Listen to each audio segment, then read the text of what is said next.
On this episode of China Uncensored. Hey, give me my laptop back. What are you talking about? You just took my laptop. Chris, these accusations are irresponsible and unscientific. The camera's been rolling the whole time. I mean, I look forward to continued dialogue on how we might solve these issues in the future.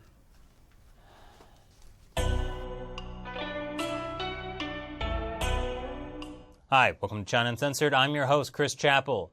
Cybersecurity. It's a major issue threatening nearly every American. The United States of America is under attack.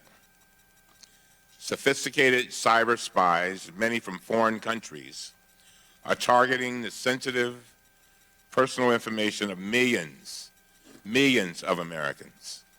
They are attacking our government, our economy, our financial sector, our healthcare system, and virtually every single aspect of our lives. Congressman Elijah Cummings was speaking at a hearing in June after a foreign enemy of some kind breached the U.S. government's Office of Personnel Management. They had just stolen data on 4.2 million current and former federal employees, data that included their social security numbers, job titles, training information, and so on. And China was totally not behind any of that.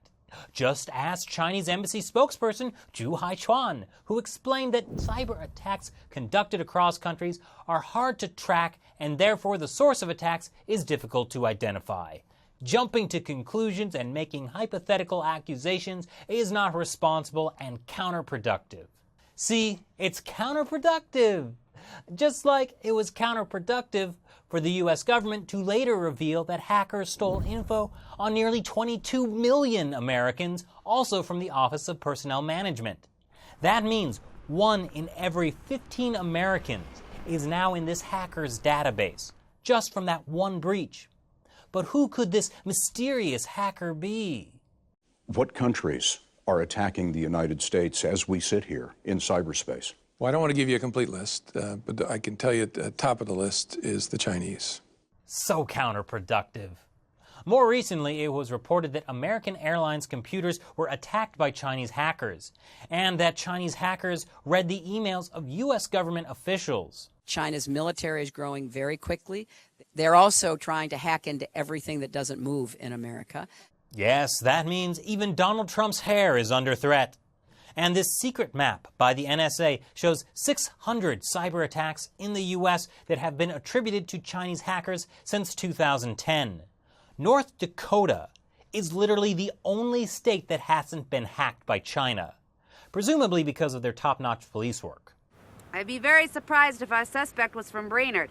I mean, what's going on? Where's our national security system? Especially since, NBC News apparently had easy access to that secret NSA map.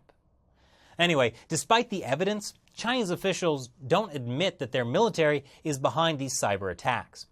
But here's what U.S. intelligence agencies know. In the Chinese military, the PLA, there's the General Staff Department. Within that is the 3rd Department. That oversees the 6-1 Research Institute, which is headquartered in the Haidian district in northwest Beijing. The 6-1 Research Institute is responsible for cyber attacks. You might have heard of it because last year the U.S. Department of Justice indicted 5 Chinese military hackers who were part of Unit 61398. They worked here, in this building, in Shanghai. By the way, all the units that start with 6-1 are related to hacking. And in case you were wondering, it is hard to remember all these obscure names. That's the point. So U.S. intelligence agencies all know about Chinese spying, and the CCP knows the U.S. knows it. But every time there's a new Chinese cyber attack on the U.S., Chinese officials will just skirt around the issue without technically denying it. For example, this is how China responded in June after the Office of Personnel Management hack, where many people blamed the Chinese. Man, now, we've seen a lot of similar reports and similar comments recently, but are they scientific? I mean, we say that hacking attacks have the features of being anonymous, international, and hard to trace. Yeah, without first thoroughly investigating or saying that it's possible. This is irresponsible and unscientific and whack. What's that, Shelley? Chinese officials did actually deny hacking into the emails of U.S. officials in this poorly translated article from the People's Daily. Chinese organizations and the staff would not be occupied in any cyber hacker attack. I guess that's sort of a denial. Anyway, what we more commonly see in state-run media are responses like this one that try to turn the tables. China has said repeatedly that it is a victim of cyber hacking, much of which originated from the U.S. It's like how you try to confront your roommate about always eating your food, but every time you bring it up, he changes the subject or accuses you of eating his food. It's an argument you'll never win. But instead of pizza wrapped in aluminum foil, it's billions of dollars of confidential information, some of which could threaten American lives. But could the Chinese military really be behind so many hacks? I mean, China Daily found not one, but two people at universities in Beijing to say America's accusations are just part of a political power play. And furthermore, China Daily says the Barack Obama administration plans to take revenge on China for cyber attacks. The article also says that the New York Times has reported that Washington's revenge may also include attacks on key targets in China. Now, you might be slightly confused by that last quote. In the West, we usually associate quotation marks with words that people actually say or write. Apparently, it must mean something different in China because there's no New York Times article mentioning revenge against China. Presumably, they were citing this article, which uses the word retaliation, not revenge, and also makes it pretty clear that the Obama administration is still struggling to decide what it can do.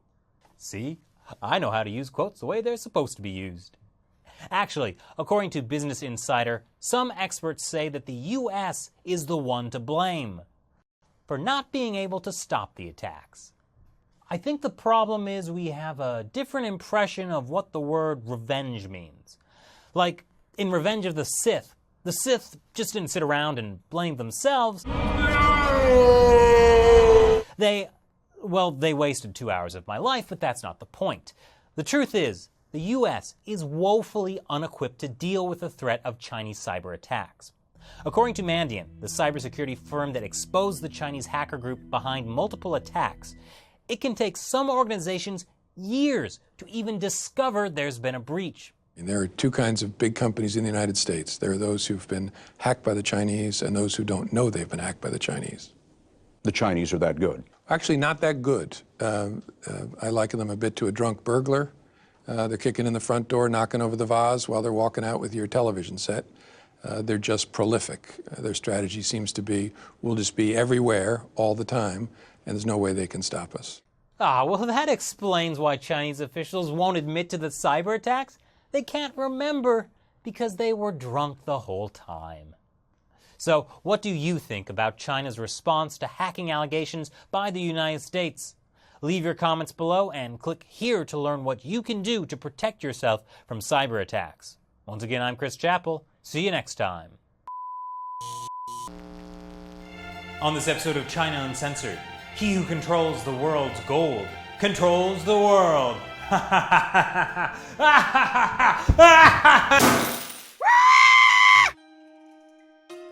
China Daily.